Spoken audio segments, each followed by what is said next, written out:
Bueno, continuamos entonces con la segunda clase.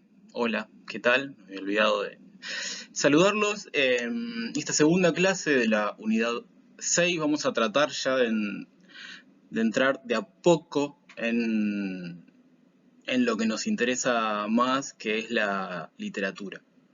Y lo que vamos a trabajar fundamentalmente a partir del texto de Beatriz Arlo eh, es justamente la relación entre estudios culturales y literatura. Después de haber trabajado ya la clase anterior con algunos de los problemas que los estudios culturales abordaban, sobre todo en la década del 90.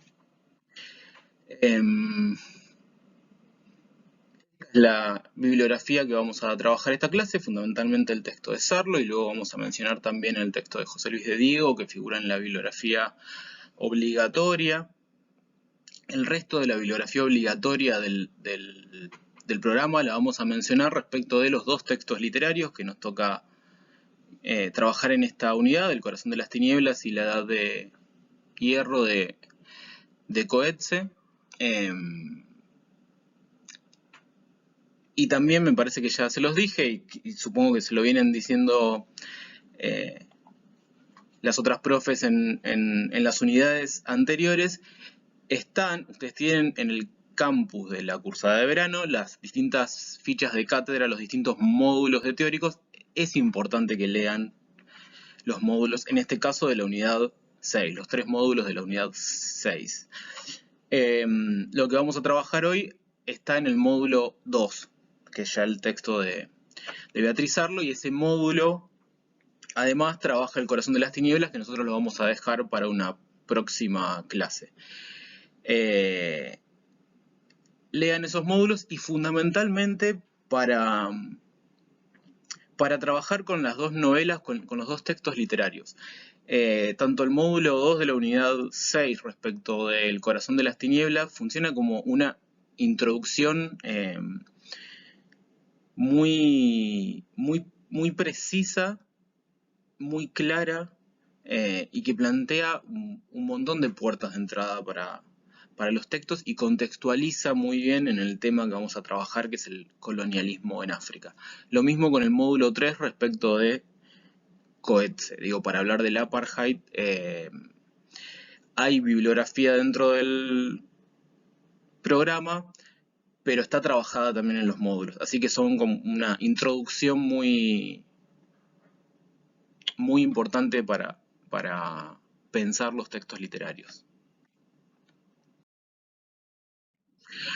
Bien, y vamos a retomar entonces para ubicarnos lo que ya estuvimos viendo en la clase pasada, cómo se considera generalmente que los estudios culturales como disciplina, como interdisciplina, tienen su fundación a fines de los 50 y principios de los 60, en torno a algunos libros que fueron saliendo y que cambiaron un poco la forma de pensar la cultura, y luego con el enorme impacto que tuvo el Centro para los Estudios Culturales Contemporáneos de Birmingham.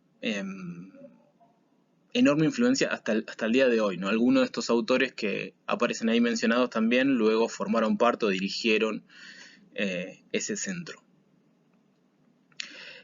Y con el correr del tiempo, digo, la influencia también fue tal que comenzaron a expandirse los distintos centros, institutos o áreas de investigación y de análisis de la cultura o de estudios culturales en distintas partes del mundo. Digo, se comenzó a institucionalizar esta perspectiva de los estudios culturales y con determinado hincapié en algunos temas de trabajo como la cultura popular, los estudios postcoloniales, la subalternidad y algunos otros.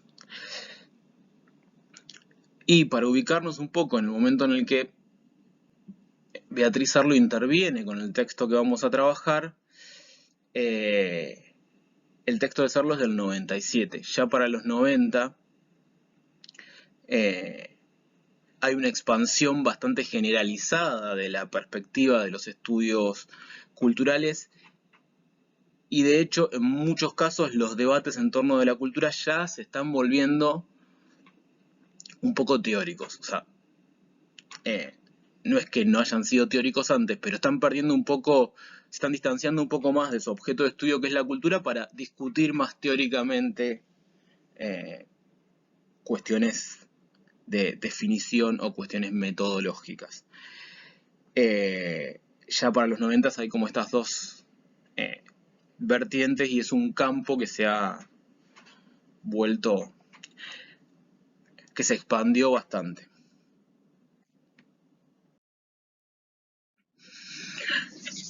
Y ese es el momento de mayor impacto de lo que llamamos el giro cultural que comienza, como vimos en los años 60, pero que ya tiene para los 90 un momento bueno, de enorme expansión y también de debate y de cuestionamiento. Ustedes vieron, por ejemplo, en la unidad 4, cuando estuvieron trabajando Canon, vieron o mencionaron el texto de Harold Bloom, que si no me equivoco es del 94. Digo, ese es el contexto en el que Harold Bloom interviene para posicionarse un poco en contra de los estudios culturales, llamándolos las escuelas del resentimiento, y para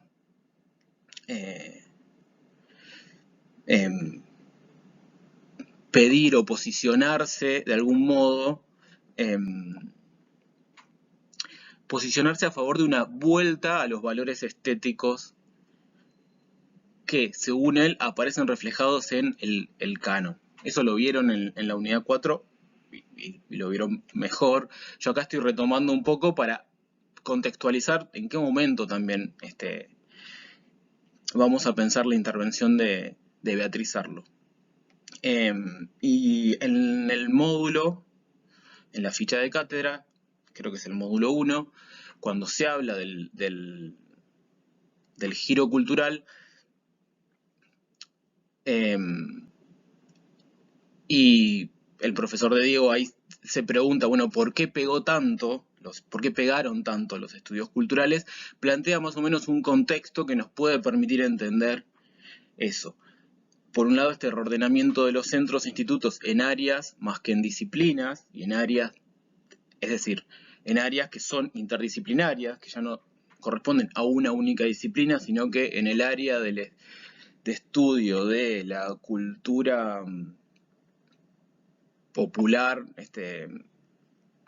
indígena, bueno, pueden confluir gente de las disciplinas de letras, de historia, de antropología, de comunicación, etc. Digo, esa proliferación de áreas que interrelacionan distintas disciplinas va generando un caldo de cultivo para que se pierda la especificidad disciplinar. A la vez, una realidad que se está volviendo y que ya es cada vez más evidente que es completamente multicultural, es lo que estuvimos trabajando un poco con García Canclini y con Martín Barbero. Digo, este es el contexto también de reconocer que ya no podemos hablar de culturas nacionales, sino que estamos inmersos en una realidad que es extremadamente multicultural y donde las culturas son un fenómeno de una enorme complejidad. Por lo tanto, factibles de ser trabajados, analizados, investigados, debatidos, etc. Porque estamos en un momento donde la multiculturalidad es muy importante.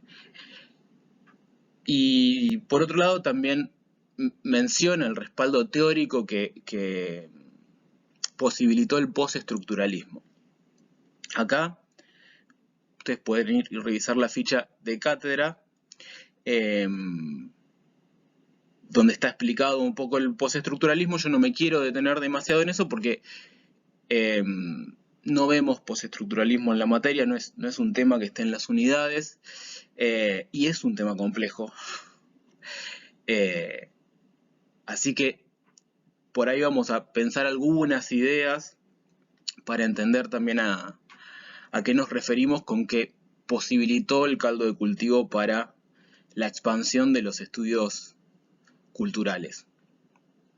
Fundamentalmente, entre los elementos que se destacan en la ficha de cátedra aparece la idea de deconstrucción, por ejemplo, que es una palabra que usamos mucho y usamos muy cotidianamente, y la mayoría de las veces la usamos mal, pero que comienza en ese momento con un interés de desandar, por decirlo de algún modo, las cosas que consideramos verdades, y verdades científicas incluso. Entonces, una serie de teóricos que luego se los aglomeró como el postestructuralismo, comenzaron a discutir cómo la ciencia construye el conocimiento. Y comenzó a haber también un fuerte, por eso se los ha llamado postestructuralismo, un fuerte cuestionamiento de ciertas ideas del estructuralismo, sobre todo basados en la lingüística de Saussure y en la idea del signo de Saussure, ¿no? Muchas de las postulaciones postestructuralistas piensan que esta dinámica, esta unión de significante y significado no es tan así, sino que muchas veces el significante se desprende y se fuga. Todo esto permite pensar un montón de fugas de sentido, de proliferaciones del sentido, de exclusiones, de marginalidades, de subalternidades. Digo, genera cierto bagaje teórico que a los estudios culturales le permite tomar conceptos teóricos del postestructuralismo para darle mayor cientificidad a la perspectiva de los estudios culturales. Espero que se entienda esto. No es que el postestructuralismo se convierte en estudios culturales, sino que más bien los estudios culturales tienen toda la producción postestructuralista para tomar un montón de conceptos que le vienen muy bien.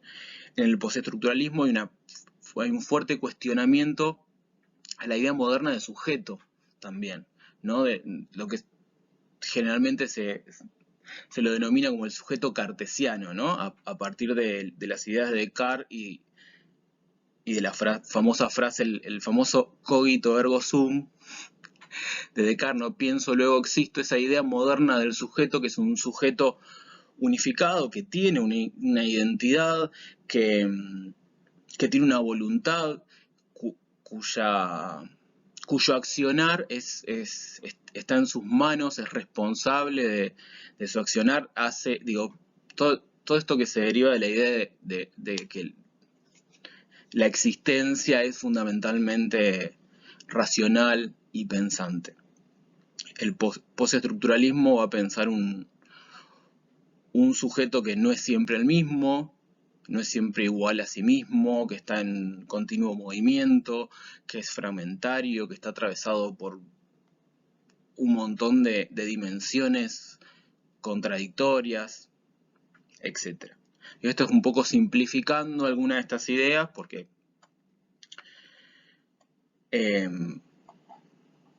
bueno, cuando hablamos de postestructuralismo siempre armamos como hacemos una bolsa de gato de ciertos filósofos y sus producciones en determinada época que por ahí apuntan a distintos lados o son distintas conceptualizaciones y teorizaciones, y hay como cierto clima de época, pero hay distintos postestructuralismos. Pero básicamente lo que nos interesa de esto es ver que, bueno, también hubo cierto respaldo teórico. Hubo un montón de conceptos y de ideas que venían de la filosofía postestructuralista que permitieron a los estudios culturales también tomar y conseguir más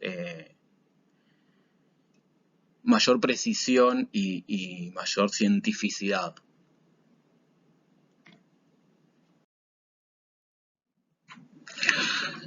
Bien, entonces, lo que vamos a comenzar a pensar, y bueno, lo ideal sería que lo podamos trabajar un poco, pensar un poco más en relación a las dos novelas que tenemos en esta unidad después, es la relación de la cultura y la literatura. Y con Beatriz Arlo, la relación de la crítica literaria, como el nombre que adquiere la disciplina que estudia la literatura, y los estudios culturales. Ese es el texto de Beatriz Arlo. Vamos a ver. Vamos a tomar en principio, a modo ordenadora, esta distinción que está en la ficha de cátedra. Esto no está en la bibliografía del programa, sino que aparece en la ficha de cátedra y es muy clara para pensar este problema de la cultura y la literatura, separarlo un poco y desarmarlo en dos aspectos. Por un lado, pensar qué lugar ocupa la literatura dentro de la cultura, y en este sentido, junto con Beatriz Arlo, vamos a pensar un poco qué lugar le queda a la literatura dentro de los estudios culturales o qué lugar le queda a la crítica literaria dentro de los estudios culturales. Y por otro lado vamos a pensar la relación a la inversa, ¿no? Creo que en la ficha se explica al principio como, bueno, ir de A a B y después de B a A. La relación a la inversa, que sería pensar cómo aparece la cultura en la literatura, cómo se ven reflejados o representados los conflictos culturales en la literatura. Algo parecido a lo que García Canclini llamaba la dramatización eufemizada de los conflictos socioculturales, o algo así, como una de las vertientes de que adquirió la forma de pensar la cultura desde la perspectiva que él llama sociosemiótica, ¿no? Como diferenciada de la sociedad o como parte de la sociedad. Ahí habla de 4 vertientes y una tenía que ver con esto, con trabajar la representación, y eso es un poco lo que vamos a intentar mencionar y comentar en esta segunda parte o en este problema de, bueno, cómo aparecen los conflictos culturales en la literatura. Y fíjense que ahí también marqué dos especies de movimientos que suceden o que podemos pensar. Por un lado, sí, la literatura, a partir de la expansión de los estudios culturales, se convirtió en un objeto cultural más, sin especificidad, o sea, es solo parte de o únicamente la podemos pensar como parte de la cultura y no como algo más que eso. En ese sentido, lo que ocurre es que el objeto literatura como objeto de estudio se subsume a un objeto mayor que es la cultura. Desde esta otra perspectiva de pensar cómo en la literatura se plantean conflictos culturales, aparecen representados, o la literatura tensiona y problematiza conflictos culturales, el movimiento es diferente, porque ya no se trata de subsumir la literatura a un objeto mayor, que es la cultura en general, sino más bien de ampliar el objeto de la literatura. Es decir, la crítica literaria, podríamos decir, puede seguir trabajando la literatura con su especificidad vinculada con otros objetos de la cultura, pero no por eso dejar de trabajar literatura. Y con Sarlo vamos a decir, dejar de pensar en los valores estéticos.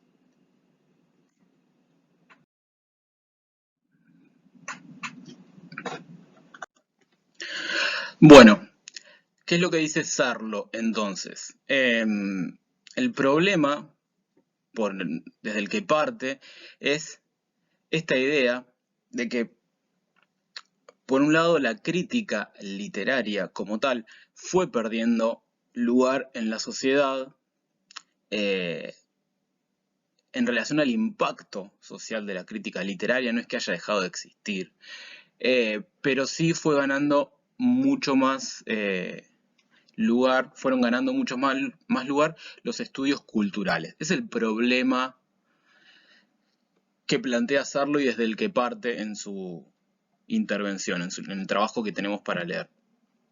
Y dice que la crítica literaria fue importante, tuvo una significación social importante, por lo menos en dos momentos que ella menciona: a principios del siglo XX y en los años 60. Vamos a poner el ejemplo de principios del siglo XX. De acuerdo a lo que dice Sarlo, la crítica literaria fue socialmente significativa porque tuvo una participación importante en los procesos de modernización y de constitución de los estados nacionales. Estos procesos de modernización nacional, en esos procesos tuvieron enorme importancia los debates en torno a la literatura y la cultura nacional, ¿no? Y las conformaciones, ya lo vieron en la unidad 4, las conformaciones de los cánon nacionales. También en el siglo, lo podríamos pensar en realidad desde el siglo XIX hasta las primeras décadas del siglo XX.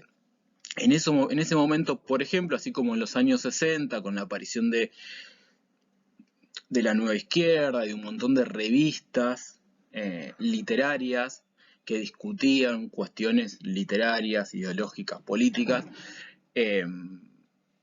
la crítica literaria como disciplina tuvo una significación social en el sentido de llegar también, o que los debates de la crítica literaria intervinieran en la sociedad o llegaran a un ámbito mayor de la sociedad y no se quedaran en un círculo reducido de críticos especializados. Eso con el tiempo se fue perdiendo porque la crítica literaria, dice Sarlo, se volvió más jeroglífica, en el sentido de que se fue cerrando sobre sí misma, ¿no? Los críticos que el ámbito de la crítica literaria como lectores y escritores muy especializados que se leen a sí mismos y que por lo tanto se pierde el impacto social. En este contexto también va ganando terreno la hegemonía de lo mediático audiovisual, la importancia de lo mediático audiovisual, o sea, pensemos en la televisión, pero también en el cine, la radio, etc. Pero sobre todo es muy sintomático pensar en la importancia que tiene la televisión en, podríamos decir, en la construcción de consensos y en la construcción de identidades más o menos homogéneas. Justamente los estudios culturales engancharon muy bien la volteada de la importancia que estaba teniendo lo audiovisual, la imagen audiovisual y los medios de comunicación, y hegemonizaron el campo, taparon de algún modo la significación social que en otro momento tuvo la crítica literaria. Ahora la tuvieron los estudios culturales, ocupándose sobre todo de trabajar estas zonas de la cultura que no son las del arte, por utilizar los términos en los que también habla Beatriz Sarlo. Y esto ocurre, dice Sarlo, en los últimos 10 o 15 años. El texto de ella es del 97, si no me equivoco. O sea, estamos hablando de este momento de los años 90, fundamentalmente. O mediados de los 80 y 90, que es cuando ocurre este fenómeno. Por lo tanto, la crítica literaria va perdiendo valor y lo que encuentra en los estudios culturales es la posibilidad de redención. Por eso ahí puse la redención social de la crítica literaria por el análisis cultural, que es de hecho uno de los subtítulos que utiliza Sarlo. Entonces, este es el contexto y el problema que Sarlo encuentra. Esta redención justamente de la crítica literaria por el análisis cultural es lo que ocurre en este momento que estábamos denominando el giro cultural. Ustedes no tienen que saber tanto detalle ni hablar necesariamente del giro cultural. Digo, no es que le vamos a preguntar por el giro cultural, pero lo tienen trabajado así también en las fichas de cátedra y las cosas que ahí se problematizan, por ejemplo, son, bueno, ¿por qué hegemonizaron tanto el campo, eclipsando u opacando la crítica literaria que se ocupaba de la especificidad de la literatura y no tanto de la literatura como parte de algo mayor que es la cultura, en donde se vuelve indistinta la diferencia entre un texto literario, no sé, entre un cuento de Borges y hola Susana, te estamos llamando, queremos jugar, ¿no? Eso es lo que cuestiona un poco Beatriz Sarlo. Ahora sí, cambio de diapositiva. Pero ¿cuál es el problema de esto? Y es que para hacerlo, los estudios culturales en realidad no terminan de resolver los problemas de la crítica literaria. Cuando hablamos de problemas de investigación y problemas de debate, no problemas como en el sentido de, no sé, se me cortó la luz y me tengo que conectar a Zoom, eso es un problema. Sino las zonas problemáticas que son las propicias para la discusión, para la investigación y en todo caso para el avance científico o intelectual. A eso se refiere con problemas. Y lo que dice es que hay ciertos problemas de la crítica propios de la literatura, que son objeto de la crítica literaria, y que los estudios culturales no los pueden resolver. Más allá de que puedan aportar otros problemas también muy interesantes, o incluso hasta más interesantes, pero que no son los mismos problemas de la crítica literaria. Por eso, el contexto en el que hay que entender el texto de Sarlo no es un posicionamiento en contra de los estudios culturales, sino más bien en contra de la desaparición de la crítica literaria, ¿no? Una de las cosas que va a sostener es, bueno, la literatura es importante y por eso tenemos que seguir estudiándola. A medida que la crítica literaria fue perdiendo impacto, los estudios culturales sirvieron para, por un lado, ganar espacio y, por otro lado, lograr un tipo de discurso menos cerrado, menos jeroglífico que el de la crítica. Bueno, eso lo vimos ya en la ficha anterior. Y enuncia 3 problemas primero que los estudios culturales no podrían resolver y que por lo tanto serían propios de la crítica literaria, que son la relación entre la literatura y la dimensión simbólica del mundo social, las cualidades específicas del discurso literario, si la literatura es un objeto más dentro de la enorme variedad de objetos culturales, hay algo del orden de la especificidad del discurso literario, qué es lo que hace que un texto sea literario y otro no, que es un problema del que los estudios culturales no se van a ocupar. Porque cualquier tipo de discurso va a formar parte de la cultura. Entonces, ¿qué es lo que hace que determinados textos sean literarios y otros no? No es un problema de los estudios culturales, sigue siendo un problema de la crítica literaria. Así como el diálogo entre textos literarios y textos sociales. Y esto es muy interesante porque si se subsume la literatura como parte de la cultura de forma indistinta de otros otros objetos culturales,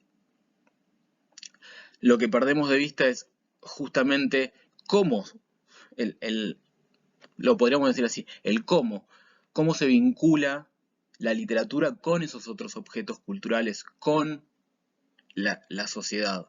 De qué manera la literatura específicamente se vincula, se relaciona con lo social, a diferencia de otros objetos culturales.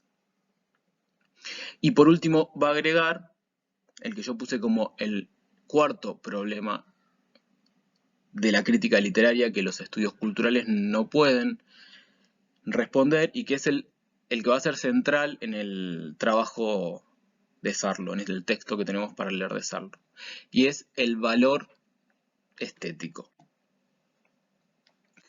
Dice Beatriz Sarlo: para entrar en este debate libres de una mala fe moralizante deberíamos reconocer abiertamente lo que decía antes. Primero tenemos que reconocer que la literatura es valiosa, dice Sarlo.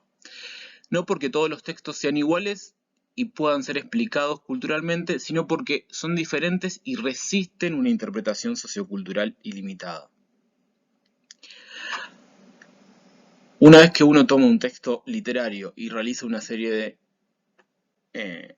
y lo analiza culturalmente, queda algo siempre. Va a haber un resto, un residuo, una resistencia, dice después, que es lo que lo vuelve literario, es lo que lo hace literario, y para ese resto necesitamos una crítica literaria que se ocupe de eso que hace que determinado texto sea literario y otro no. No se trata de una esencia inexpresable, sino de una resistencia, la fuerza de un sentido que permanece y varía a lo largo del tiempo. Para frasearlo de otro modo, los hombres y las mujeres son iguales, los textos no lo son. La igualdad de las personas es un presupuesto necesario, es la base para la democracia. La igualdad de los textos equivale a la supresión de las cualidades que hacen que sean valiosos. Uno podría preguntarse, El corazón de las tinieblas de Joseph Conrad, por ejemplo, ¿es valioso como denuncia del colonialismo? Y ahí entraríamos en una interpretación válida, necesaria también, importante, desde la perspectiva de los estudios culturales.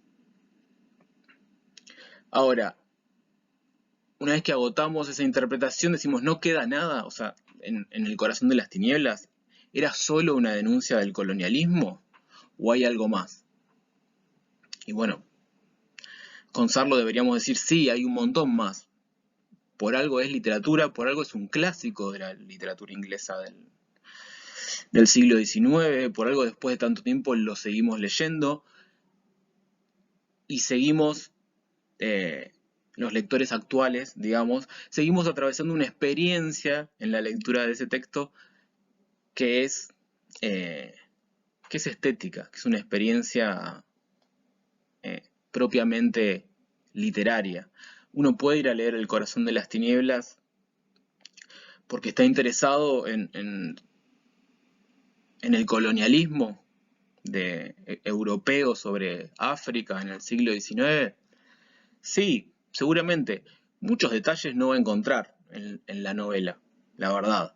Y si yo tengo interés en informarme sobre lo que ocurrió con el colonialismo europeo en África durante bueno, voy a leer otros libros, voy a leer libros de historia como el que tienen en la bibliografía, ¿no? El fantasma de Leopoldo, de Bélgica.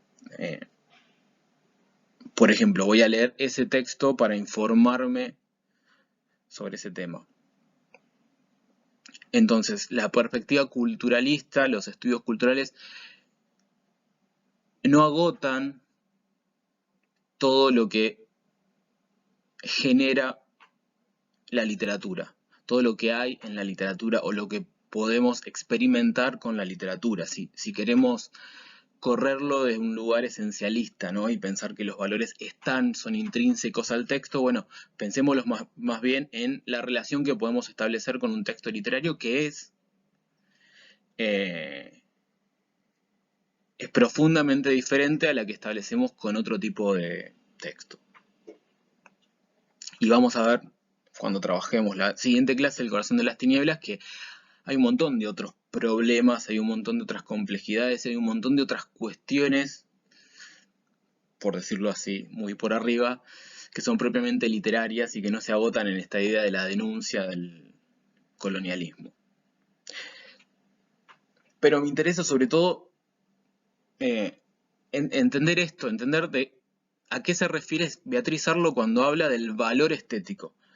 Porque su texto tiene un fuerte carácter de intervención, un fuerte carácter polémico. Incluso hay un momento en el que dicen, bueno, si digo esto me van a acusar de elitista, de conservadora. Digo, hay una intervención ahí muy, muy polémica en un campo.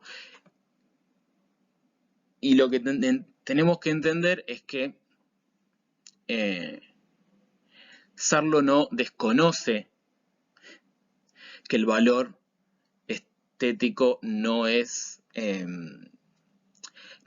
esencialista y trascendental de una vez y para siempre, y está en los textos y es indiscutible, y la literatura del canon literario es valiosa por los elementos estéticos que tienen en sí mismo y por nada más. No desconoce que eso no es tan así. Todo lo que ustedes estuvieron ya trabajando respecto del valor en la clase, en la unidad 4, si no me equivoco. O en las 5 también, quizás digo, que hay en la 4, que hay intervenciones de distintas instituciones sociales, digo, intervienen la crítica literaria como una institución, las universidades, los programas universitarios, las editoriales decidiendo qué se publica, qué no se publica, o qué se reedita, o qué se reedita en la colección clásicos,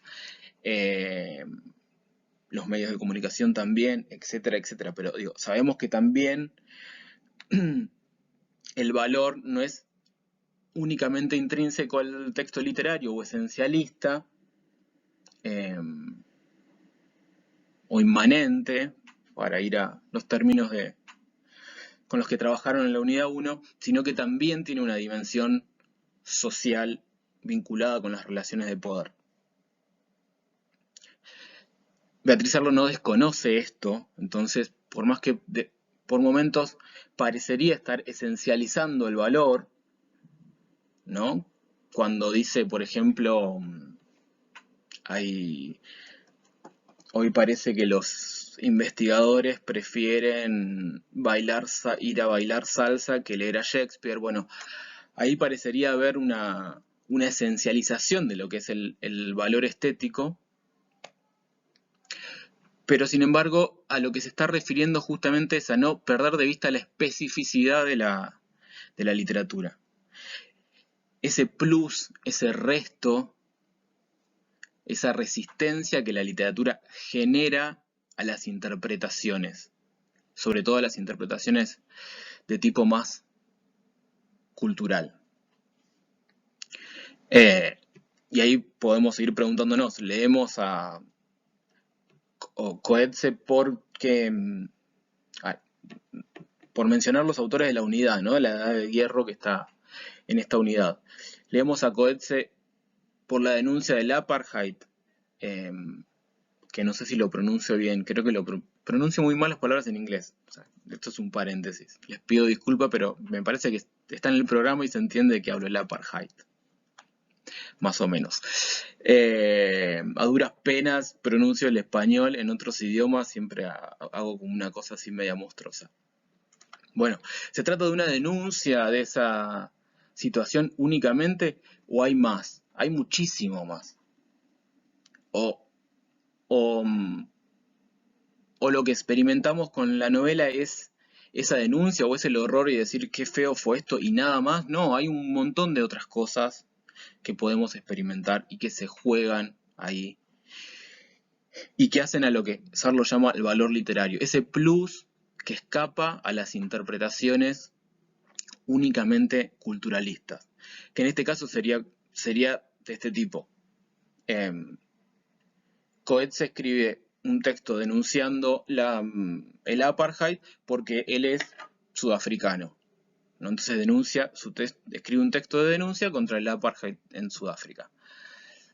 Bueno, sí, ninguna de estas cosas es errónea, está bien. Ahora, no se termina ahí, porque hay algo de la especificidad de la literatura que haga rebalsar, que excede y que se resiste. Y que en la mayoría de los casos es lo que también hace que los textos pervivan en el tiempo y se conviertan en clásicos. No necesariamente porque hay determinadas instituciones que dicen esto es lo que hay que leer, que sí, efectivamente ocurre, ¿no? Por volver al tema del canon que ustedes ya trabajaron, pero también porque en muchos casos los clásicos permiten una pluralidad de interpretaciones, de sensaciones que uno puede experimentar cuando lo lee, de experiencias por las que puede atravesar en la lectura. A los que somos ya un poquito más grandes nos ha pasado más de una vez que hemos vuelto a textos que leímos hace muchos años, imaginando o recordando una cosa, y nos hemos dado cuenta cuando los volvimos a leer, textos literarios me refiero, que la experiencia es completamente diferente y que encontramos un montón de cosas que no habíamos visto antes, un montón de problemas, o desaprendimos un montón de verdades que sabíamos sobre determinado texto literario. Podemos mencionar acá, por ejemplo, a Borges, que uno revisita siempre sus cuentos cada tanto y nunca encuentra lo mismo, siempre encuentra alguna otra cosa y algún detalle más. A eso se refiere un poco, estoy poniendo ejemplos como muy... mis ejemplos suelen ser exagerados y tontos, pero la idea es entender esto, que no se está posicionando Beatriz Sarlo como diciendo yo soy la que decido qué tiene valor y qué no, sino que de lo que está hablando es de esa especificidad de la literatura, que escapa a otro tipo de interpretaciones. Cuando compara a Silvina Ocampo con Esquivel, la autora de Como agua para chocolate, lo que está diciendo no es yo soy Beatriz Sarlo y como soy Beatriz Sarlo digo esto es buena literatura y esto es mala literatura. Lo que está diciendo es que seguramente haya intenciones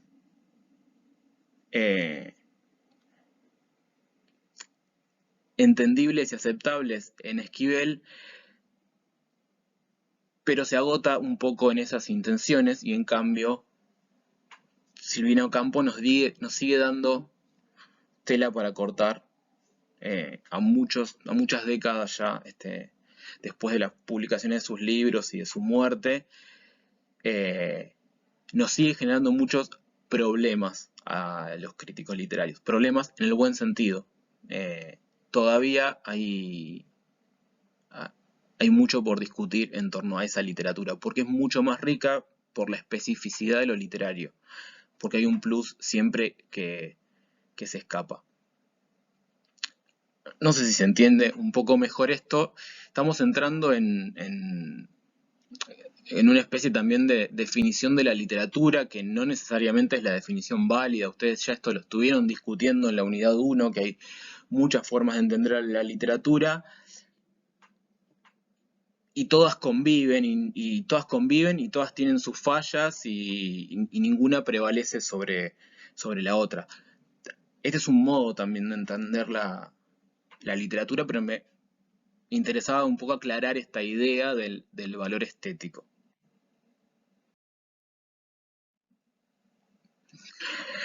Entonces, el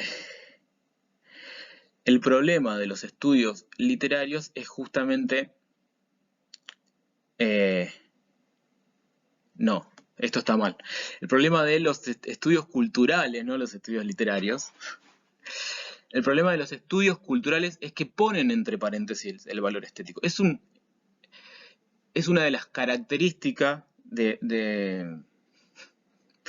como si dijera, lo voy a exagerar, una de las leyes metodológicas de los estudios culturales es poner entre paréntesis el valor, la discusión sobre el valor o los valores estéticos. Y esto es muy productivo y es muy interesante y ha dado resultados muy influyentes y muy buenos resultados en términos de investigación sobre la cultura. Poner entre paréntesis los valores estéticos. Ahora bien, la crítica literaria, dice Beatriz Arlo, debería reubicar en su lugar al valor estético, debería volver a considerar el valor estético, porque es lo que hace a la especificidad del arte, ¿no? Si consideramos a la literatura no como un discurso lingüístico más, entre otros, como una noticia en un diario, como el libro de cocina de Dolly Irigoyen, sino como un discurso lingüístico que forma parte del arte. Entonces debemos volver a traer al debate la cuestión del valor estético. Dice Sarlo que no es muy popular entre los analistas culturales porque el análisis cultural es fuertemente relativista, ¿no? Está puesta entre paréntesis del valor estético, que no es negarlo, ¿no? Los estudios culturales dicen, bueno, no es nuestro tema decidir qué es el buen arte o cuál es la alta cultura y cuál es la baja cultura. Eso lo ponemos entre paréntesis y lo que estudiamos es todas las manifestaciones de la cultura. Bueno, o algunas sin tener en cuenta los valores estéticos. No es un desconocimiento. Entonces, no es decir, no hay valores o no hay textos que sean mejores que otros. Sí, seguramente, desde la perspectiva de los estudios culturales, no nos enfocamos en esa valoración estética. Entonces, lo que dice Beatriz Arlo es, bueno, recojamos la toalla, recuperemos los críticos literarios la discusión respecto de los valores. Los analistas culturales heredaron el punto de vista relativista de la sociología de la cultura y de los estudios de la cultura popular y por eso no pueden hablar de una cuestión estética. Y luego dice, aprendimos nuestra lección, profesamos el relativismo como piedra de toque de nuestras convicciones multiculturales. Pero las consecuencias del relativismo extremo son arrojadas ante nuestros ojos por los antirrelativistas de derecha que nos acusan de destruir a la literatura junto con destruir el canon occidental masculino y blanco. Fíjense que se hace cargo también, ella se incluye dentro de los analistas culturales porque, bueno, de hecho lo es. Unos años antes de este artículo que leemos, sacó un libro que fue muy influyente, que se llamó Escenas de la vida postmoderna, en donde analiza, por ejemplo, el shopping, ¿no? La arquitectura del shopping, en términos de manifestaciones culturales, ¿no? O el zapping como actividad cultural o el modo en el que el zapping influye en las culturas. Se hace cargo también de lo que ella venía haciendo y ahora lo que reconoce es ese problema, que es el relativismo, ¿no? Es que al tener que poner entre paréntesis el valor estético, todos los objetos de la cultura sean lo mismo. Entonces ahora mira un poco en perspectiva y dice, bueno, no es lo mismo ir al shopping que leer a Shakespeare, ¿no? Después de haber escrito un libro sobre el shopping. Un libro sobre el shopping en el que igual la postura que tiene respecto del arte y de los valores estéticos ya estaban ahí. Desde ese posicionamiento también analiza otras zonas de la cultura que no tienen que ver con el arte. Pero bueno, ahora aprendimos nuestra lección y no podemos vernos,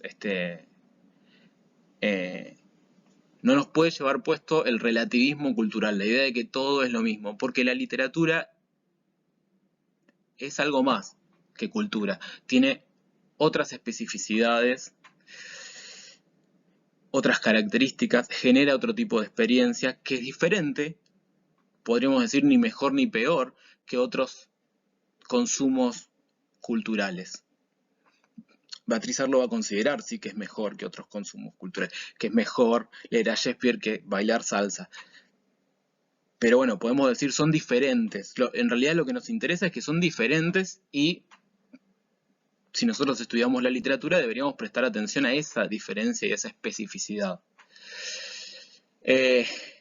Los estudios culturales están perfectamente equipados para examinar casi todo de la dimensión simbólica del mundo social, ¿no? Esto que habíamos dicho como definición de la cultura, ¿no? La dimensión simbólica del mundo social, el modo en el que circulan los significados dentro de la sociedad. Parecería que los estudios culturales pueden analizar todas las dimensiones de la cultura entendida en esos términos, pero no el arte, ¿no? Acá está diciendo, bueno, la crítica literaria tiene que trabajar con esta dimensión que excede lo estrictamente cultural y que hace que determinado objeto sea una obra de arte o determinado texto verbal sea literatura.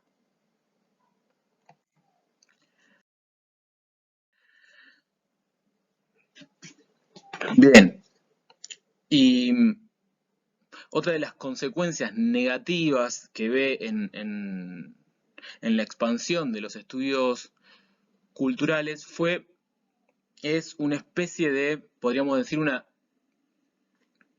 distribución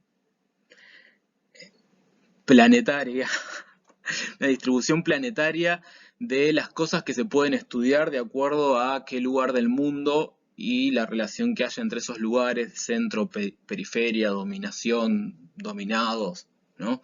Entonces, parecería, es una de las cosas que cuestiona, que en realidad a los latinoamericanos se nos exige hacer estudios culturales cuando los países centrales pueden dedicarse al arte, a la alta cultura, a los valores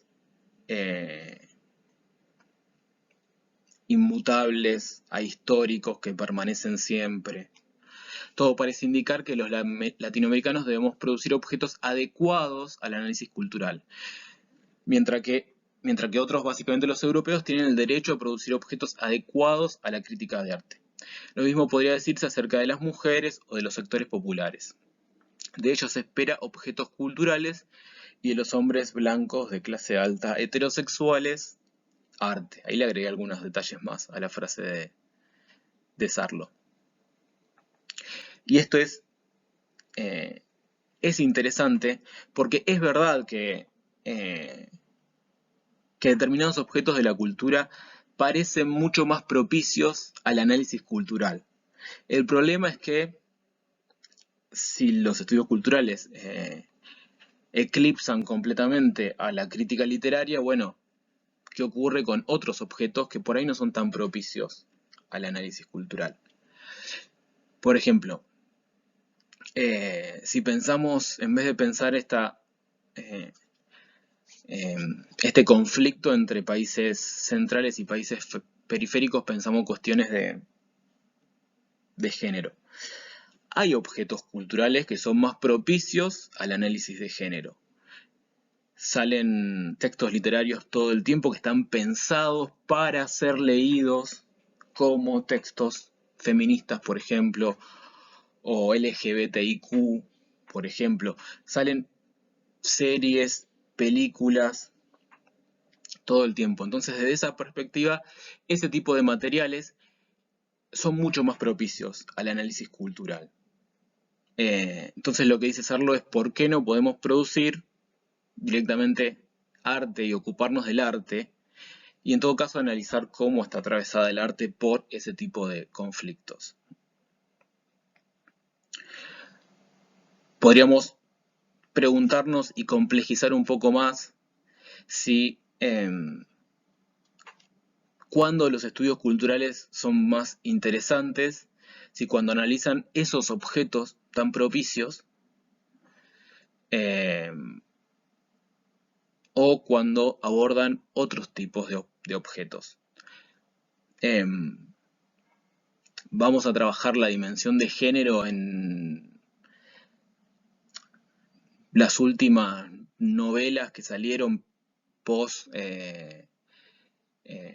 Ni Una Menos, post Onda Verde y discusión del aborto y la popularización del feminismo, de los feminismos y los textos literarios que han salido en los últimos años, muy vinculados a ese movimiento. Bueno, es muy sencillo analizar esa dimensión en esos textos, es muy clara. Ahora, también podríamos ir a pensar la dimensión o las problemáticas de género en Borges, por ejemplo. No sé. No hay mucho, pero hay algunos cuentos de Borges. Tienen algunos problemitas ahí respecto de del género sexual. Podríamos pensar en Emma Suns, por ejemplo. Entonces, está como este doble movimiento, y esto es lo que genera también cierto achatamiento de los estudios culturales, que es lo que denuncia Beatriz Arlo, o ante lo que se queja Beatriz Arlo, que termina siendo en muchos casos, o en la mayoría de los casos, lo voy a decir brutalmente, trabajar lo obvio. Entonces, bueno, quiero trabajar la homosexualidad en la literatura y voy a trabajar, bueno, a Manuel Puig, que era homosexual. ¿Y qué novela elijo? Y bueno, voy a trabajar El beso de la mujer araña, que es la novela en la que habla sobre homosexualidad. Ese sería como el recorrido más obvio. Ahora, uno lee El beso de la mujer araña y no se agota en el análisis de la homosexualidad. No se agota. A ver, la novela da para muchísimo más, justamente porque es una muy buena obra literaria con un montón de valores estéticos que no se agotan en el estudio de la homosexualidad en ese texto. Y al mismo tiempo, tampoco estudiar desde los estudios culturales un tema cultural como la homosexualidad se agota en los textos que hablaron de eso. Uno podría estudiarlo en un montón de otros textos y podría volver a Borges. O se podría estudiar la homosexualidad en Borges. Pero Borges nunca habló de homosexualidad. Bueno, hay libros enteros que hablan de eso en Borges. O sea que también permite, los estudios culturales pueden resultar muy interesantes siempre que eviten caer en esta linealidad de trabajar únicamente los objetos de la cultura que resultan más propicios. También se puede indagar en los que son más resistentes y también se puede tener una perspectiva cultural que no borre o que no ponga entre paréntesis los valores literarios, que también trabaje con las especificidades de la literatura. Y me interesaba esto que decía Sarlo para ponerlo en relación con otro texto que está en la unidad, que está como bibliografía complementaria, pero que en realidad es un ensayo literario de Borges, que es El escritor argentino y la tradición.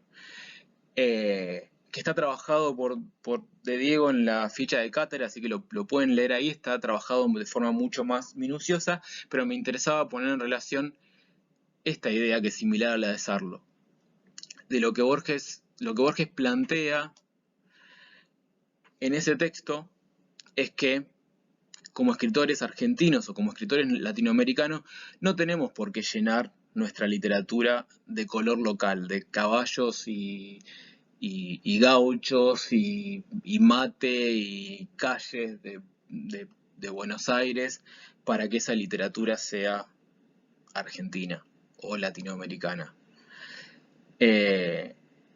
Dice Borges, el culto argentino del color local es un reciente culto europeo que los nacionalistas deberían rechazar por foráneo, ¿no? Algo similar a lo que dice Sarlo, que en realidad se nos exige productos culturales adecuados a nuestra condición, podría decir Sarlo, no lo dice así, de argentinos o de latinoamericanos. Y es el ensayito de Borges, lo pueden leer, está buenísimo, digo, además es un ensayo clásico que siempre se menciona de Borges y es muy interesante todo. Yo acá retomo el final. Por eso repito que no debemos temer y que debemos pensar que nuestro patrimonio, en tanto argentinos, digamos, o latinoamericanos, es el universo. Ensayar todos los temas. Y no podemos concretarnos en lo argentino para ser argentinos. Porque o ser argentinos es una fatalidad, es decir que si somos argentinos lo vamos a seguir siendo aunque intentemos disimularlo, ¿no? Y en ese caso seremos de cualquier modo, o ser argentino es una mera afectación y es una máscara, si es que para ser argentinos como escritores necesitamos sí o sí poner no sé, al gaucho y al caballo y a la payada en la literatura que escribamos.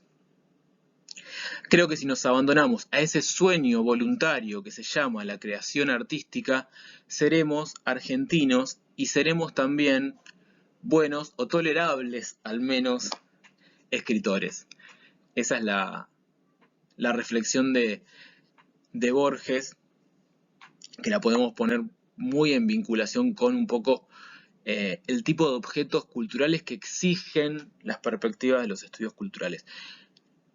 No siempre igual, y acá estamos haciendo como polarizando como si fueran, digo, de forma muy maniquea, ¿no? al héroe que es la crítica literaria y el villano que son los estudios culturales, y en realidad no es tan así.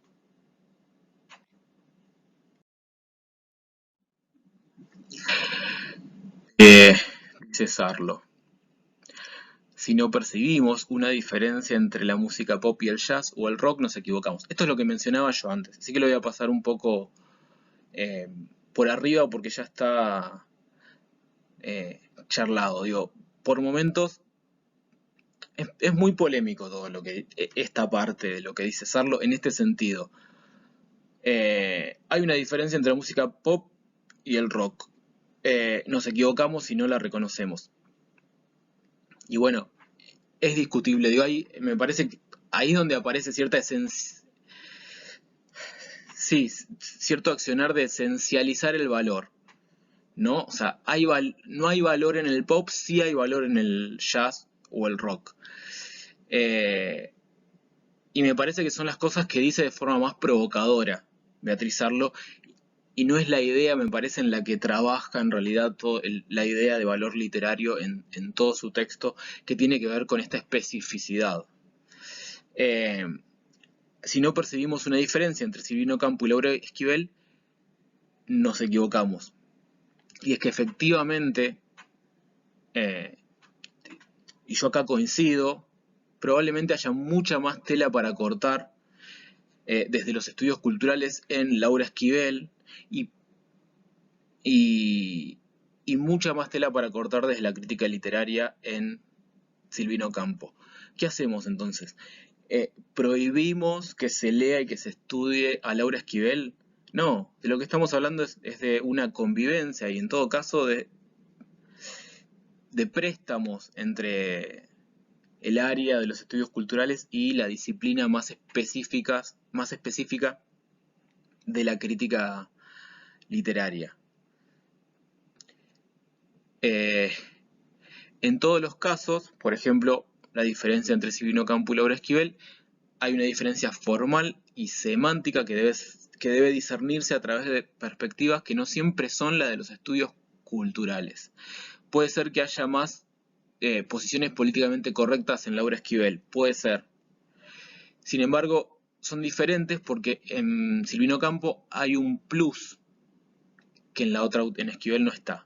El arte tiene que ver con ese plus, y la significación social de una obra de arte en una perspectiva histórica depende de ese plus. Esto es lo que veníamos hablando hasta acá, que corresponde con cierta idea de la literatura que no necesariamente, con la que no necesariamente vamos a estar de acuerdo, ¿no? Pero bueno, quienes sean alumnos de letras, si estamos estudiando letras y lo hacemos porque nos interesa la literatura, bueno, reconocemos sí que hay una especificidad en lo literario, y esa especificidad seguramente es la que nos llama la atención y la que despierta nuestro interés en estudiar más sobre esta materia. Dice Sarlo, a veces tengo la impresión de que el canon de los estudios culturales está establecido más por el mercado, que en realidad no es mejor autoridad que la de un académico elitista. Y esto es muy interesante. Yo no coincido en la idea o por lo menos me hace ruido la idea del canon de los estudios culturales, pero sí es verdad que si ponemos entre paréntesis el valor, como dice Sarlo, es decir, si caemos en cierto relativismo cultural, de todos modos va a haber en el ámbito de la literatura, por ejemplo, literatura más leída y literatura menos leída, literatura más valorada y literatura menos valorada. Bueno, ¿quién va a sancionar esos valores? Y probablemente es el mercado. No le dejemos todo al mercado, no dejemos que el mercado editorial decida cuál es la mejor literatura y cuál es la peor literatura, porque, bueno, vamos a terminar considerando que, no sé, Jorge Lanata, los libros de Jorge Lanata son la mejor literatura. Bueno, disputemos un poco, básicamente lo que propone es disputemos un poco con el mercado. No necesariamente lo que más se vende es lo mejor, ¿no? Y no necesariamente la literatura que no sale de cierto grupo reducido, es una literatura que no importe o que no haya que estudiar porque la lee un grupo reducido. No, es importante también. Una cultura también se forma de los textos cuyo impacto está perfectamente limitado a una minoría, dice Sarlo. Bien. Para redondear un poco con lo que veníamos hablando y con esta intervención en el debate de Beatriz Sarlo, quería tomar una cita que es de otro texto, un texto que ustedes no tienen para leer, que es un librito introductorio a los estudios culturales, que es este de María Elisa Sebasco, 10 lecciones sobre estudios culturales, que está buenísimo, es muy completo de distintos aspectos. De hecho, tiene un capítulo entero dedicado a la relación entre estudios culturales y crítica literaria. Pero yo acá lo que tomé es el inicio del libro, el primer párrafo de la introducción al libro, que comienza parafraseando otra introducción muy famosa, que es la del Manifiesto Comunista de Marx y Engels, muy parafraseada, ¿no? Es esa primera frase que dice que hay un fantasma que está recorriendo Europa y ese es el fantasma del comunismo. Parafraseando ese inicio, dice Sebasco, o comienza su libro diciendo lo siguiente: un fantasma recorre los departamentos de literatura de las universidades, desde Australia hasta Alabama, el fantasma de los estudios culturales. En las versiones más amedrentadas, la nueva disciplina llegó para destruir a la literatura, convirtiendo a refinados adoradores de Shakespeare o de Guimarães Rosa en fanáticos de la cultura pop y en analistas de centros comerciales. En una versión apologética, arribó para realizar la revolución y no dejar piedra sobre piedra en los modos tradicionales de efectuar la crítica de la cultura. Me pareció interesante esto para como una posibilidad de posicionarnos en este debate para decir, bueno, no es ni una cosa ni la otra, ni los estudios culturales ni vinieron para arruinar la literatura o la crítica literaria, ni vinieron a salvarla. Tampoco. Lo que hay sí, o lo que podemos percibir son enormes y fructíferas retroalimentaciones entre los dos ámbitos, el de los estudios culturales y el de la crítica literaria. Eh, nosotros vimos una... Y esto que estoy diciendo de las relaciones fructíferas también lo dice Sarlo hacia el final, ¿no? Después de decir, bueno, no perdamos la cuestión estética, no dejemos de trabajar y de pensar y de discutir la cuestión estética porque no es algo que los estudios culturales la discutan. Ahora, no dice en ningún momento, no tomemos nada de los estudios culturales o no nos han enseñado nada o no nos han abierto otros horizontes de trabajo y de pensamiento y de discusión. Digo, hay que volver fructíferas esas relaciones de los dos campos, porque también la crítica literaria aportó muchas metodologías de análisis, por no decir casi todas, a los estudios culturales. Digo, por no decir casi todas, porque los estudios culturales fueron enormemente influenciados por la crítica literaria. Por eso también, eso propició también que, como dice Sarlo, muchos críticos literarios se hayan reconvertido en analistas de la cultura. Ella, por ejemplo. Y eso es porque los estudios culturales fueron tomando los métodos del estudio de la literatura. Fueron tomando prestados esos métodos. Y también vimos un texto muy específico de estudio de análisis cultural como el de Martín Barbero, cuya problemática, o la problemática que le interesa, como habrán visto, no tiene demasiado que ver con la literatura. Le interesa la influencia de las tecnologías, de lo que llama la tecnicidad, las nuevas tecnologías, en el marco de la globalización y en relación con el ámbito de la comunicación o los medios de comunicación. Esa es la problemática en la que se centra, sintetizándolo, Martín Barbero. Por eso el texto que leímos, poco dice sobre literatura. Sin embargo, desde esa perspectiva sí propone algunas ideas que involucran a la literatura. Como vimos en la clase pasada, dice en algún momento que diagnostica que los formatos están reemplazando o han reemplazado a los géneros. Los formatos, cuando pensamos en formatos, pensamos en términos de vacío semántico, ¿no? El formato es únicamente sintáctico, creo que lo explica en esos términos Martín Barbero, o sea, está vaciado de contenido, es únicamente estructural. Si lo pensamos en un ejemplo, no sé, de series de televisión, sería más o menos, bueno, ¿qué elementos tiene que tener una serie? Y tiene que tener seguramente una historia de amor, seguramente tiene que tener alguna persecución, tiene que tener un ritmo muy fluido, por no decir que escenas de acción, tiros, pum pum pum, protagonistas de cierta edad y demás. ¿Sobre qué es la serie? Ya, o qué tema plantea, digo, ya no es cuestión del formato, digo, el formato es un poco el molde al que se tiene que adaptar. Esa es un poco la idea, me parece que está simplificada para entender a qué se refiere con formato, y el formato en términos estrictamente sintácticos, o sea, de cómo se reordenan los elementos en una serie. Bueno, hay ciertos ingredientes que tiene que haber indiferentemente del tema sobre qué sea la serie.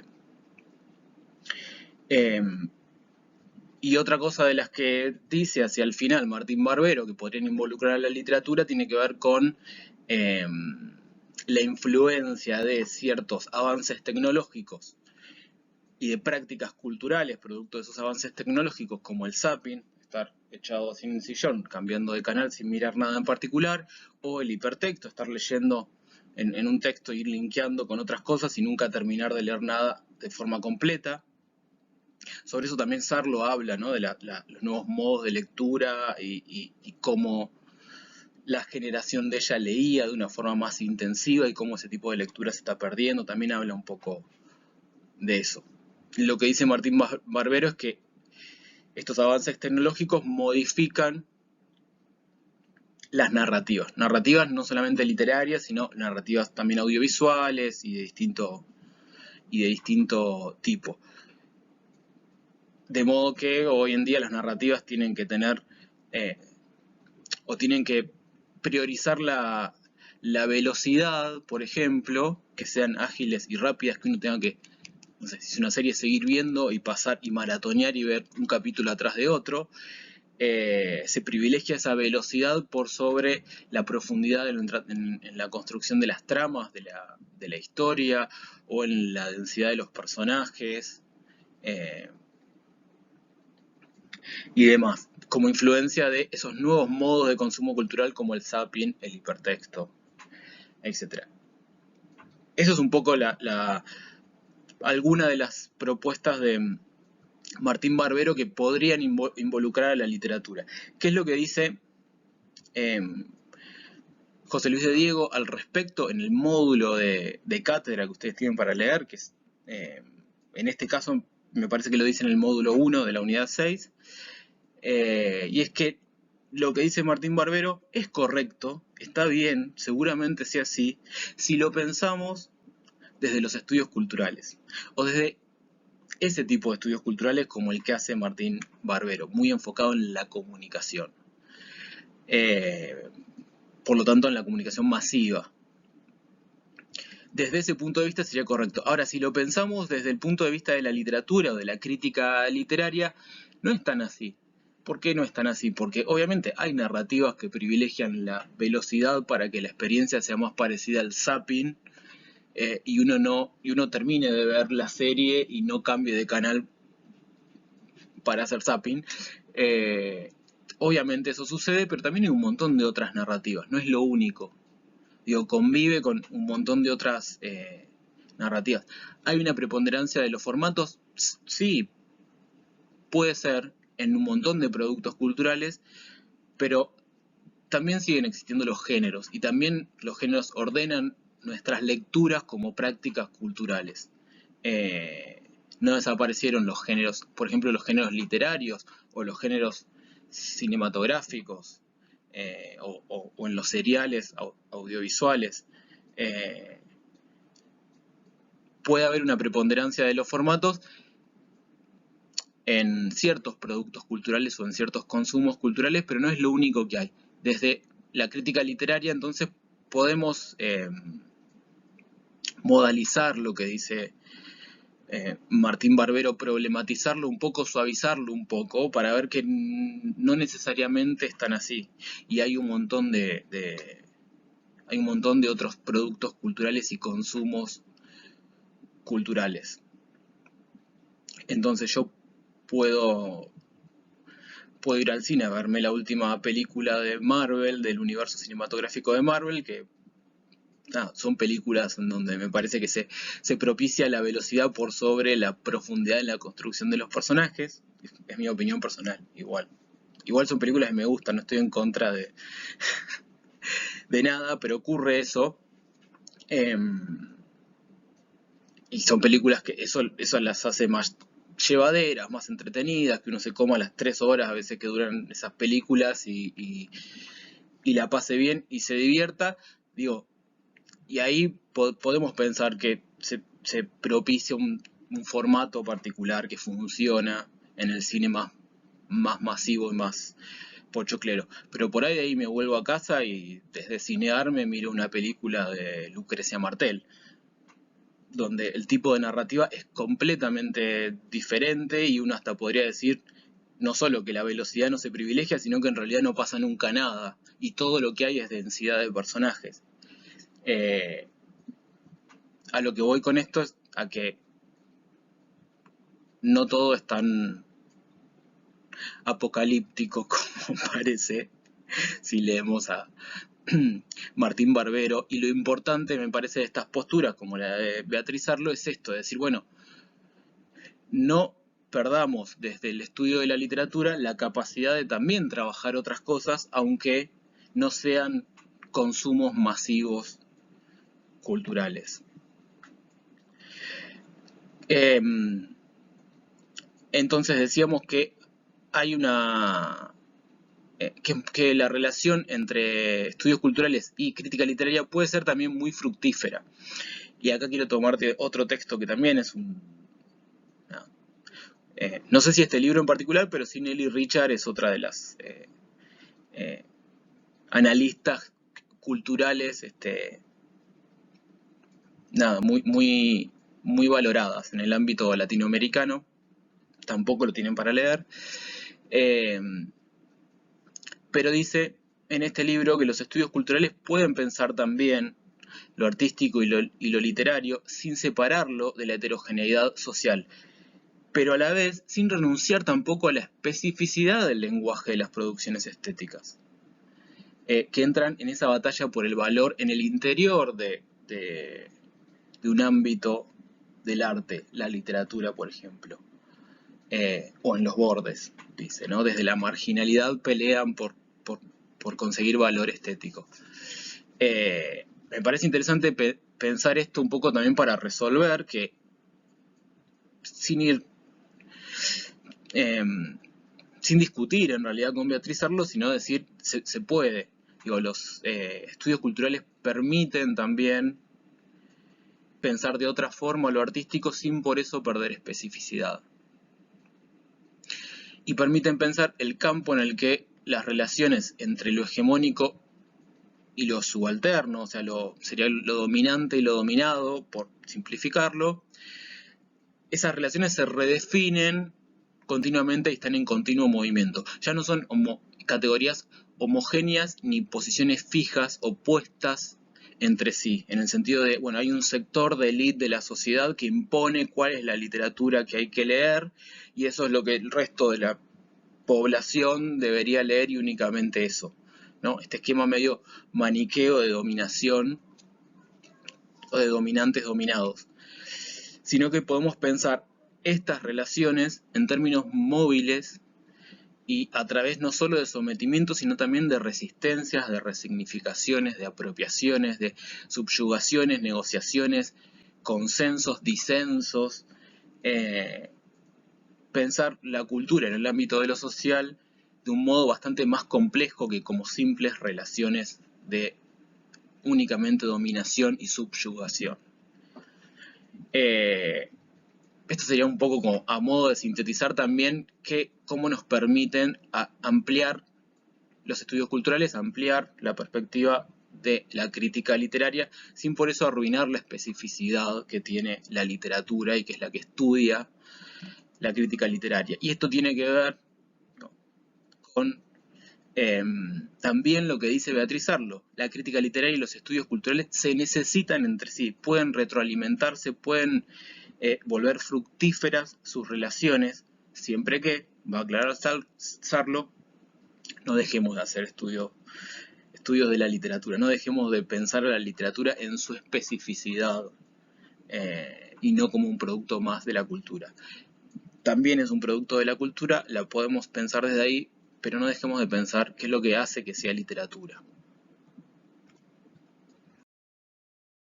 Bien, hasta acá estuvimos charlando sobre la primera de esta separación que hicimos, esta clasificación para pensar la relación entre literatura y cultura, que era el problema de la crítica literaria en el marco de los estudios, o en sus relaciones con los estudios culturales, o la literatura en la cultura. Ahora si invertimos la ecuación para pensar algunos de los problemas de la cultura en la literatura, o la presencia de conflictos culturales en la literatura.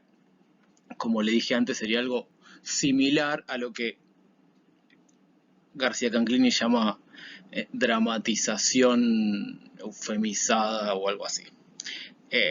El modo en el que en la literatura se representan los conflictos culturales. Y acá lo que ustedes tienen en el módulo 1 de la unidad 6 son algunos posibles ejes de conflictos culturales que podríamos rastrear o que podemos encontrar representados en la literatura. como el eje. Esto lo voy a mencionar, va a estar siempre mucho mejor explicado en el módulo, pero lo retomamos acá. El eje temporal, con las distintas tensiones y discusiones entre lo viejo frente a lo nuevo, los antiguos y modernos, la tradición y la vanguardia, esas discusiones que ya hemos estado viendo en otras unidades del programa, incluso en prácticos, algunas. Dentro de estos conflictos antiguos y modernos, tradición y vanguardia, podríamos ubicar, por ejemplo, podríamos mencionar muchísimos, cualquiera de los manifiestos vanguardistas, que suelen tener la característica de, para posicionarse como lo nuevo, cuestionar todo lo anterior. Entonces ahí se da ese tipo de enfrentamiento en el eje temporal entre lo nuevo y lo viejo, lo tradicional, lo vanguardista, lo antiguo y lo moderno, lo conservador y lo progresista en términos estéticos. El eje espacial que implica una serie de conflictos culturales, por ejemplo, entre estados nacionales, o la relación entre la constitución de un estado nacional y las regiones internas marginadas, o entre centros y periferias a nivel mundial o transnacional, o a nivel también local o nacional, no sé, la relación entre capital, creo que esto también está trabajado en el módulo, capital federal y el interior del país, las provincias del interior. Digo, ese tipo de conflictos son los que implica el eje espacial, lo que de Diego en el módulo llama eje espacial, entre nación e imperio, entre centro y periferia, entre capital e interior. Otro de los ejes posibles para pensar es el eje social, que implica lo alto frente a lo bajo, lo letrado, la élite letrada frente a los consumos culturales populares, una élite frente a los consumos culturales masivos. Ese tipo de conflictos culturales atraviesan el eje de lo social.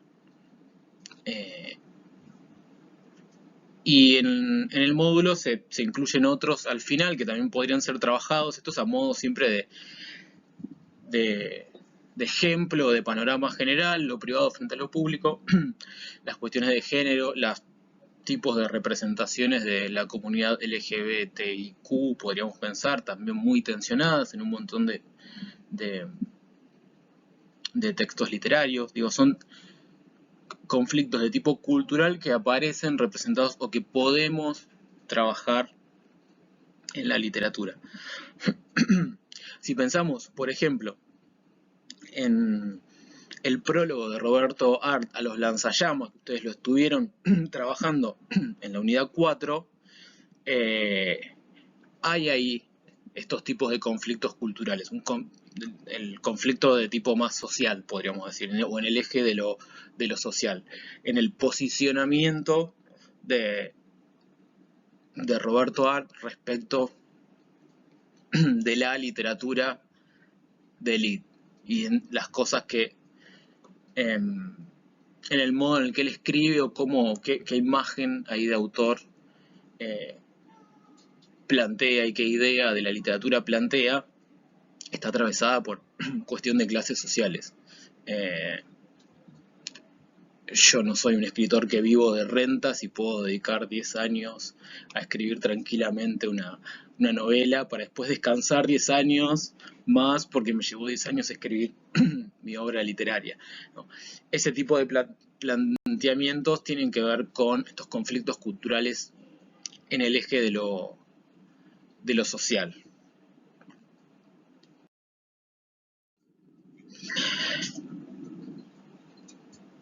Ahora bien, acá se complica un poco el asunto, pero se complica para simplificarse o para iluminarse.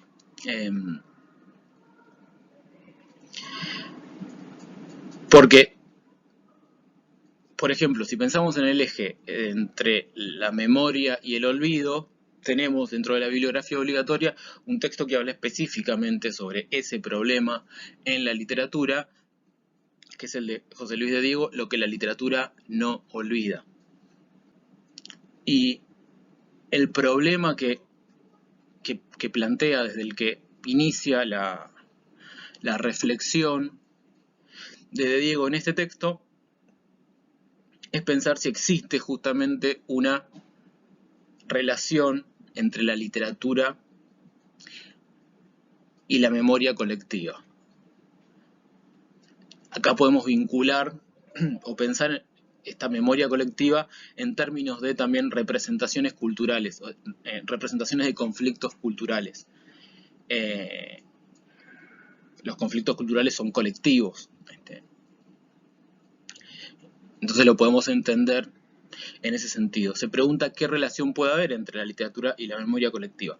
Y para resolver un poco esta cuestión, plantea o retoma dos tipologías que suelen hacerse para pensar la memoria.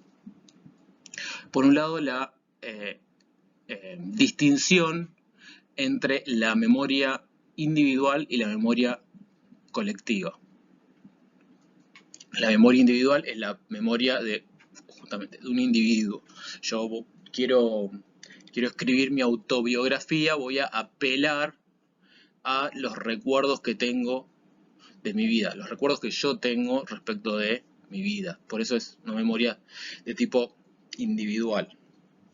Y se diferencia de la memoria colectiva, que es el ejercicio de la memoria llevado adelante por cierto grupo social. Por ejemplo, la memoria de la última dictadura militar, ¿no? Del pasado reciente en Argentina y de lo que ocurrió durante la última dictadura militar. Ese es un acto de memoria que es colectivo y que sostiene colectivamente, mantiene viva esa memoria para que como sociedad, como nación, no nos olvidemos de ese pasado. Eso sería una memoria colectiva. Por otro lado, hay otra tipología para pensar la memoria, que es la que diferencia memoria voluntaria de involuntaria. En el ejemplo que yo antes le di, voy a escribir mi autobiografía, la autobiografía de Atilio se va a llamar. Entonces voy a contar toda mi vida, todo lo que recuerdo de mi vida. Bueno, esa memoria va a ser voluntaria. ¿Por qué? Porque yo voy a ir a buscar a mis recuerdos todo lo que registro de mi historia, de mi pasado. Va a ser intencional esa búsqueda de los recuerdos. Pero además de este tipo de memoria que es voluntaria, también existe la memoria de tipo involuntaria, que es cuando algún recuerdo, algún hecho del pasado, alguna imagen de algo que nos ocurrió, nos toma por sorpresa, como que nos agarra de arrebato sin que lo busquemos, sin que vayamos a buscar un recuerdo. Estamos haciendo algo que no tiene nada que ver y de pronto algún detalle nos lleva a un recuerdo de un hecho del pasado, que por ahí no queríamos recordar.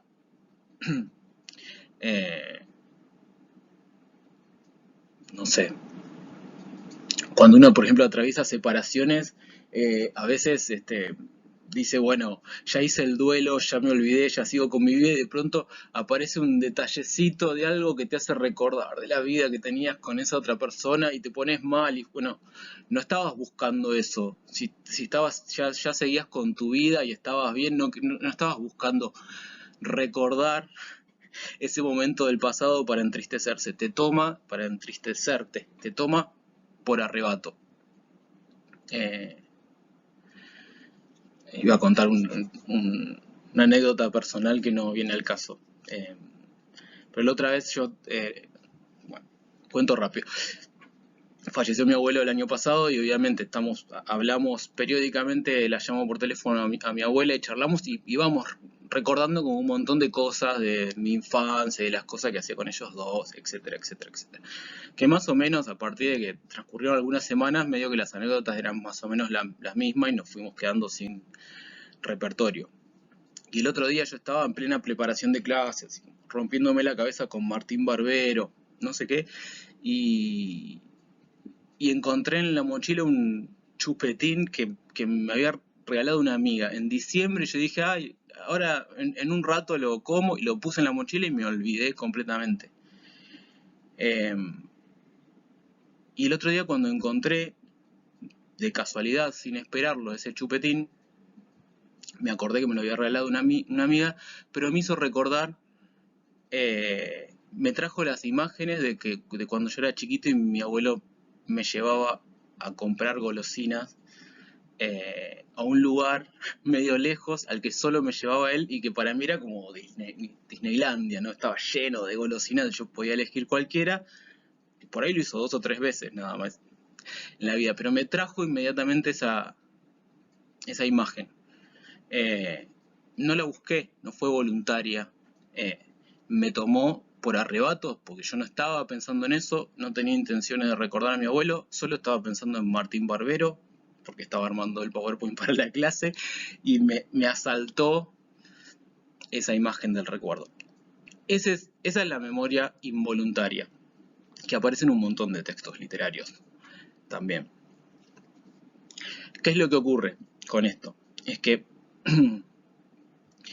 por lo general, cuando pensamos justamente en la memoria involuntaria, pensamos en una memoria involuntaria que es siempre individual, como el ejemplo que acabo de contar.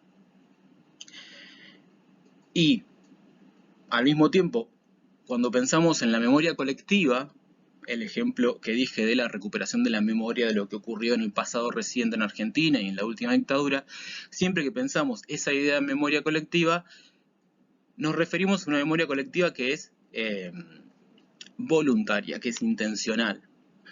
Entonces, de Diego se pregunta, ¿puede haber, ¿no? Si la memoria colectiva es por lo general voluntaria y la memoria involuntaria por lo general no es colectiva, sino que es individual, ¿puede existir una memoria colectiva que sea involuntaria? Y bueno, efectivamente vamos a decir, junto con de Diego, que sí, y que de hecho mucho de eso hay en la literatura. O sea, la literatura bucea mucho más en una memoria colectiva involuntaria que en otro tipo de memoria. Generalizando, digo, habría que cada texto literario particularizar, pero en general la literatura tiene mucho más que ver con esta idea de memoria colectiva involuntaria. Entonces, lo que va a decir de Diego es que si la historia como disciplina científica se encarga de la memoria colectiva voluntaria, es decir, escribir, recuperar y escribir la historia de lo que ocurrió en las últimas décadas en Argentina. ¿Cómo se hace eso? Bueno, buscando en los documentos las pruebas y los datos específicos para contar con la mayor precisión posible esa historia reciente de la Argentina. O sea que ese acto de memoria es voluntario. Es una memoria colectiva porque se trata de recuperar la memoria en común de todo un grupo social, o de todo un país, o de toda una región. La literatura, por el contrario, es o suele ser un acto de creación que no se propone ser fiel a, a los hechos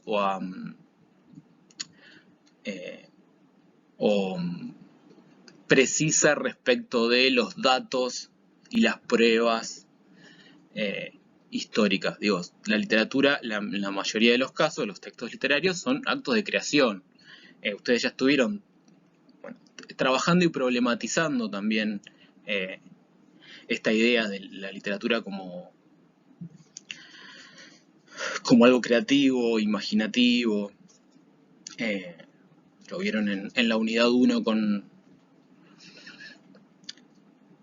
con Operación Masacre, pero también vieron que incluso un texto como Operación Masacre, que sí lleva adelante una investigación periodística sobre un hecho puntual y que intenta ser lo más preciso posible y aportar a su vez pruebas para comprobar ese hecho puntual, que es el que se narra en Operación Masacre, al mismo tiempo hay un montón de dimensiones de la creatividad que se ponen en juego ahí en el modo en el que se narra.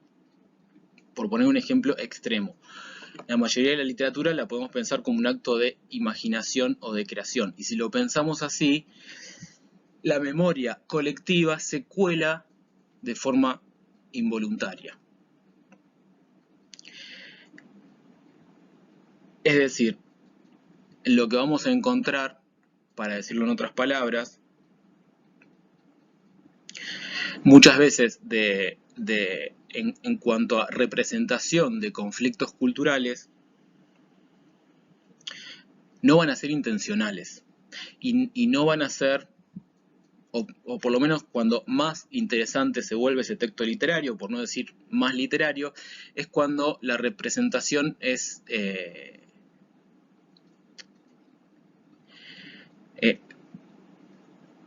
cuando hay menos bajada de línea, cuando lo que se representa da cuenta de las tensiones y contradicciones de ciertos conflictos culturales. Esto es mucho más sencillo, en realidad es mucho más sencillo de lo que parece, pero también es muy... Cuesta un poco al principio terminar de entender estas dos clasificaciones, pero cuando uno llega y le cae la ficha de la idea, es muy clara y muy iluminadora y nos va a ayudar un montón para pensar esta dimensión de cómo se representa la cultura o los conflictos culturales en la literatura. Nosotros en diapositivas anteriores nos preguntábamos si El corazón de las tinieblas, que es una de las novelas de Joseph Conrad, que forman parte de las lecturas obligatorias de esta unidad, preguntábamos, ¿es una denuncia del colonialismo y del imperialismo? Y decíamos, bueno, sí, pero no solo. O sea, hay un montón de cosas que exceden eso que puede ser una lectura culturalista, una lectura desde los estudios culturales. Hay mucho más que solamente eso. Y ahora podríamos un poco dar vuelta a la pregunta y pensarla al revés. Si nosotros queremos leer una denuncia del colonialismo y del imperialismo y vamos a leer El corazón de las tinieblas, probablemente nos decepcione un poco.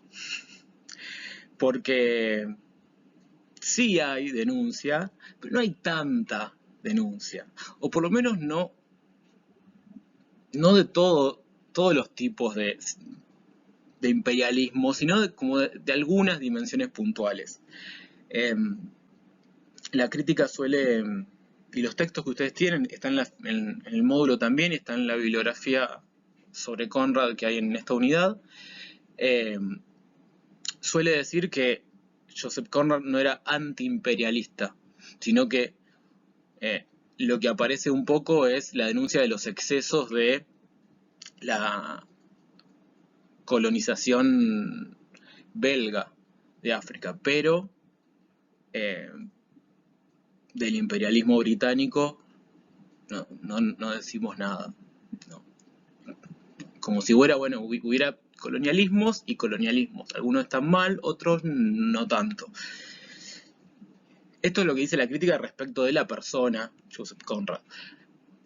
Pero digo, efectivamente cuando leemos el texto no encontramos claramente la denuncia. O podríamos decir, exagerándolo un montón más, ¿hay denuncia al imperialismo? Sí. ¿Hay apología del imperialismo? Puede ser que también. Entonces, ¿en qué quedamos? ¿Qué hay de todo eso? Y bueno, lo que hay justamente es un conflicto, en ese punto, un conflicto cultural. representado muy probablemente de forma involuntaria, o por lo menos no,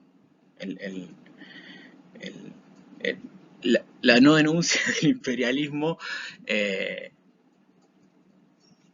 se cuela en un acto que es creativo, que es la escritura de una novela de aventuras con un montón de elementos del romanticismo de la época, que tiene que ver con la desrealización de los espacios y demás.